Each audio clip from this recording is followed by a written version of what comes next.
Kitchen के छोटे छोटे काम जब हमें बड़े लगने लगे तो क्यों ना हम उसे कुछ टिप्स एंड ट्रिक्स के थ्रू स्मार्टली करें, जिससे कि हमारा पैसों का बचत होगा, टाइम का बचत होगा और खुद के लिए हम टाइम भी निकल पाएं। Hello everyone and welcome back to my channel. कैसे हो आप सभी लोग? आई होप कि आप सब बहुत अच्छे होंगे। तो चलिए आज का वीडियो शुरू करते हैं। आज का मेरा पहला टिप है इस तरीके का फैब्रिक वाला जो कपड़ों को लेकर के। तो देखिए यहाँ पर मैं दुपट्टा और कुर्ती ली हूँ। तो अक्सर कई बार ऐसा होता है ना कि इस तरह का दुपट्टा हम वेयर करते हैं, यानी कि शोल्डर पे अपने लगाते हैं। तो आप देखे होंगे कि हवा वगैरह जब चलता है ना तो इस तरह से ये उड़ता रहता है, जिस कारण बहुत ही ज़्यादा दिक्कत होती है। कई बार ऐसा होता है ना कि हम स्कूटी चला रहे होते हैं या साइकिलिंग कर रहे होते हैं, तब भी ये दिक्कत होती है। तो इसके लिए एक छोटा सा ट्रिक लेके आ चुकी हूँ। आपको लेना है कॉइन, और कॉइन को लेकर के इस तरह से दुपट्टा का जो कॉर्नर है, दोनों कॉर्नर में कॉइन को अब बांध दीजिए। इससे क्या होगा, ये हेवी हो जाएगा, जिस कारण वो उड़ नहीं पाएगा, क्योंकि इसका फैब्रिक इतना सॉफ्ट, इतना हल्का होता है। तो थोड़ा सा हवा चलने से ही इस तरह से ही वो उड़ता रहता है। बहुत ही यूज़फुल टिप है, आप ज़रूर ट्राई कीजिएगा और ये टिप आपका बहुत ही काम आएगा। और सिर्फ दुपट्टा या कुर्ता में ही इस टिप को हम फॉलो कर सकेंगे ऐसा नहीं है। अगर आप स्कर्ट पहन रहे हो तब भी आप इस टिप को फॉलो कर सकते हैं। जैसे कि देखिए यहाँ पर मैं कुर्ती ली हूँ और कुर्ती में भी इस कॉइन को मैं लगाऊंगी, लेकिन यहाँ पे थोड़ा सा ट्विस्ट है। इसके लिए हम लेंगे डबल साइड टेप, ठीक है। और डबल साइड टेप को लेकर के मैं इसको छोटा छोटा टुकड़ों में कट करूंगी और कॉइन को हम इस टेप की मदद से चिपकाएंगे। तो कहाँ पर चिपकाएंगे, चलिए मैं दिखाती हूँ, ध्यान से देखिए। कुर्ती का जो एंड वाली पार्ट है उसको इस तरह से उल्टा कर लेंगे। उल्टा करने के बाद इस तरह से आप टेप को लगा दीजिए। आप चाहें तो 2 टेप भी लगाएंगे तब भी चलेगा, और अगर आपको लगे तो आप 3 टेप भी लगा सकते हैं, यानी कि 3 कॉइन भी आप लगा सकते हैं, ठीक है। तो इस तरह से उल्टा साइड में लगाने से क्या होगा, ये कॉइन दिखेगा नहीं, अनकंफर्टेबल फील भी नहीं होगा।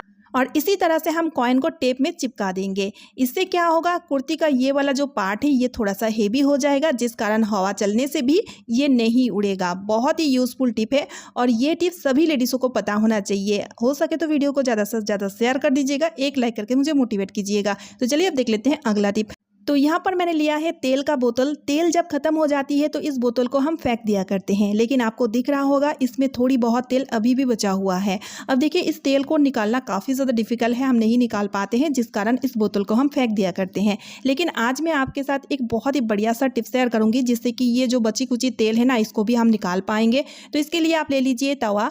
अब तवा में क्या करेंगे, तवा में हम बोतल को उल्टा करके रखेंगे, है ना फ्रेंड्स। देखिए इस तरह से आपको क्या करना है, इसका ढक्कन को खोल लीजिए। खोलने के बाद सीधा इस तरह से आप तवा के ऊपर बोतल को उल्टा करके रखें। इससे क्या होगा, बोतल में लगी हुई जो बची कुची तेल है ना, वो एक बूंद करके इस तरह से निकल के आएगा, जिस कारण जितने भी तेल होगा वो तवा में कलेक्ट हो जाएगा। अब इस तवा में आप जो भी बनाना चाहते हैं फिर बना सकते हैं, लेकिन हाँ 3 से 4 मिनट के लिए इस तरह से आप रखिएगा। जब देखिएगा तेल पूरा ही नीचे तवा में आ चुका है, तब आप इसको उठा सकते हैं। तो इसी तरह से देखिए फ्रेंड्स, 3 से 4 मिनट के लिए मैंने इसको रखा हुआ था और बोतल से तेल एकदम से खाली हो चुका है, मतलब बची कुची जितनी भी तेल था वो निकल के आ चुका है। अब इस तवा में जो भी आप बनाना चाहते हैं बना सकते हैं, है ना। बढ़िया सा आइडिया। आई होप ये आइडिया आपका बहुत ही काम आएगा। अब देख लेते हैं अगला टिप। जैसे कि अभी ग्रेप्स का सीज़न है और मार्केट से हम ग्रेप्स लाते हैं। ग्रेप्स लाने के बाद उसको हम अच्छे से साफ पानी से धो लेते हैं, उसके बाद हम बच्चों को खाने के लिए देते हैं। तो इस तरह से इसको नहीं धोना है, क्योंकि ग्रेप्स में लगा हुआ रहता है पेस्टिसाइड। वाइट कलर का परत आपको दिखेगा ग्रेप्स में, तो वही होता है पेस्टिसाइड। तो उसको अच्छे से धोना है। तो कैसे धोएंगे, तो इसके लिए एक बाउल में पानी लेना है, साफ पानी लीजिएगा और उसमें 1 चम्मच नमक ऐड कर दीजिएगा। उसके बाद मार्केट से जो ग्रेप्स लाते हैं उसको आप इस तरह से इस नमक वाला पानी में डिप कर दीजिएगा। आप चाहें तो इसमें 1 चम्मच वाइट विनीगर भी ऐड कर सकते हैं। अगर विनीगर नहीं है तो कोई बात नहीं, नमक से भी काम चल जाएगा। 2 से 3 मिनट के लिए इस तरह से डिप करके रखने के बाद अच्छे से रगड़ के इसको धो लीजिएगा। इससे कि आप देखिएगा इसमें जो लगा हुआ पेस्टिसाइड है वो रिमूव हो जाएगा। फिर उसके बाद आप साफ पानी से धो के बच्चों को खाने के लिए दीजिए। बहुत ही यूजफुल टिप है। आई होप ये टिप भी आपका बहुत ही काम आएगा। तो चलिए अब देख लेते हैं अगला टिप। तो यहाँ पर मैं आपसे पूरी तलने से रिलेटेड एक बहुत ही यूज़फुल टिप शेयर करना चाहूँगी। जब हम पूरी तलते हैं तो कलछुल का यूज़ लेते हैं, कलछुल से पूरी को पलटते हैं, पूरी को तलते हैं। लेकिन कई बार ऐसा होता है कलछुल को इस तरह से कढ़ाई में रख करके जो नेक्स्ट पूरी है, जो हम इसके बाद जो पूरी हम तलेंगे उसको बेलने लगते हैं, जिस कारण क्या होता है कि कढ़ाई गर्म होने की वजह से, बहुत ज़्यादा गर्म है इसलिए ये जो कलछुल ही गर्म हो जाता है। फिर इस तरह से जब हम इसको उठाने जाते हैं गर्म होने की वजह से इसको छू नहीं पाते हैं। तो इसके लिए एक छोटा सा ट्रिक शेयर करना चाहूँगी। तो आपको क्या करना है, आपको एक मोजा लेना है, ठीक है। छोटा मोजा लीजिएगा। अगर बच्चों का मोजा है तो बहुत अच्छी बात है, अगर बच्चों का मोजा नहीं है तो एंकल लेंथ वाला मोजा भी आप ले सकते हैं। मोजा को लेकर के इसका हैंडल में मोजा को पहना दीजिए, फिर इस तरह से लपेटने के बाद एक रबर बैंड से टाई कर दीजिए, अच्छे से फिक्स कर दीजिए। इससे क्या होगा, जब आप पूरी तलिएगा इसका हैंडल बिल्कुल भी गर्म नहीं होगा। तो देखिए गाइस, बहुत से कलछन में ना बेत लगा हुआ रहता है, बट जिस कलछन में बेत नहीं है तो इस तरह का प्रॉब्लम होते हैं, जो कलछन गर्म हो जाते हैं, जिस कारण हमें बहुत ही दिक्कत होती है। अब देखिए, इसका हैंडल में मोजा पहनाने की वजह से आप चाहे कितना देर भी इस कलछन को गरम कढ़ाई में रखा करें, फिर भी आप देखिएगा इसका हैंडल बिल्कुल भी गरम नहीं होगा। तो ये बहुत ही यूजफुल टिप है। इस तरह से छोटा छोटा टिप को अपना के हम अपने काम को ईजी बना सकते हैं। तो चलिए अब देख लेते हैं अगला टिप। अगला टिप में मैंने यहाँ पे रोटियां लिया हुआ है। तो देखिए फ्रेंड्स, बासी रोटी घर में कोई भी खाना पसंद नहीं करता है, क्योंकि ये रोटी बहुत ही ज़्यादा हार्ड हो जाता है, तो इसलिए इसको कोई भी खाना पसंद नहीं करता है। अब देखिए, रात का बचा हुआ रोटी को हमें फेंकना पड़ता है, तो क्यों फेंकेंगे।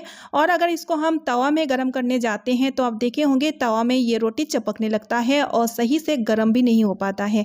तो इसको गर्म करने का एक बहुत ही यूज़फुल ट्रिक लेके आ चुकी हूँ। आपको क्या करना है, रोटियों को इस तरह से फोल्ड कर लेना। फोल्ड करने के बाद टिफ़िन बॉक्स के अंदर रोटियों को डाल देना है।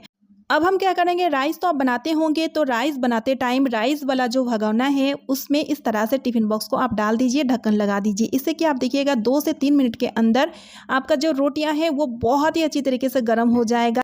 और इस तरह से रोटी गर्म करने से आप देखिएगा अलग सा गैस जला करके रोटी को गर्म करने की ज़रूरत नहीं पड़ेगा, यानी कि गैस का खर्चा बचेगा। एक साथ में रोटी और राइस दोनों ही बनके तैयार हो जाएगा, एक तीर में 2 निशान। तो बहुत ही यूज़फुल टिप है, आप ज़रूर ट्राई कीजिएगा। और इस तरह से करने से आप देखिएगा रोटी बहुत अच्छे से नरम और गर्म हो जाता है। और अगर आप राइस नहीं बना रहे हो तो आप कुकर में थोड़ा सा पानी डाल करके भी इस तरह से रोटी को गर्म कर सकते हैं, है ना। बढ़िया आइडिया। तो चलिए अब देख लेते हैं अगला टिप। तो यहाँ पर मैंने लिया है जीन्स। जीन्स का कपड़ा होता है बहुत ही मोटा, जिससे कि इसको सिलने में बहुत दिक्कत आती है।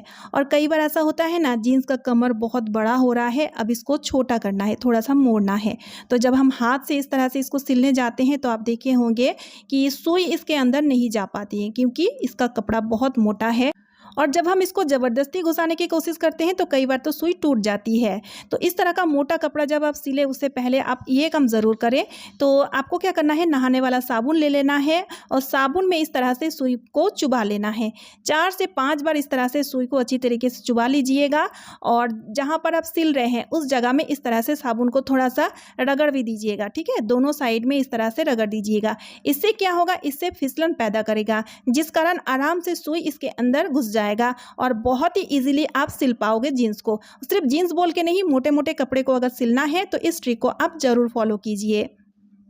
सो फ्रेंड्स, आज का वीडियो मैं यही पेंट कर रही हूँ। आई होप आप सभी को आज का वीडियो यूजफुल लगा है। वीडियो यूजफुल लगने पे वीडियो को ज़्यादा से ज़्यादा शेयर कर दीजिएगा, एक लाइक करके मुझे मोटिवेट कीजिएगा। चैनल पे न्यू यानी कि पहली बार आए तो चैनल को सब्सक्राइब जरूर कर लीजिएगा। तो चलिए फ्रेंड्स, मिलती हूँ नेक्स्ट वीडियो में। Bye friends and thanks for watching.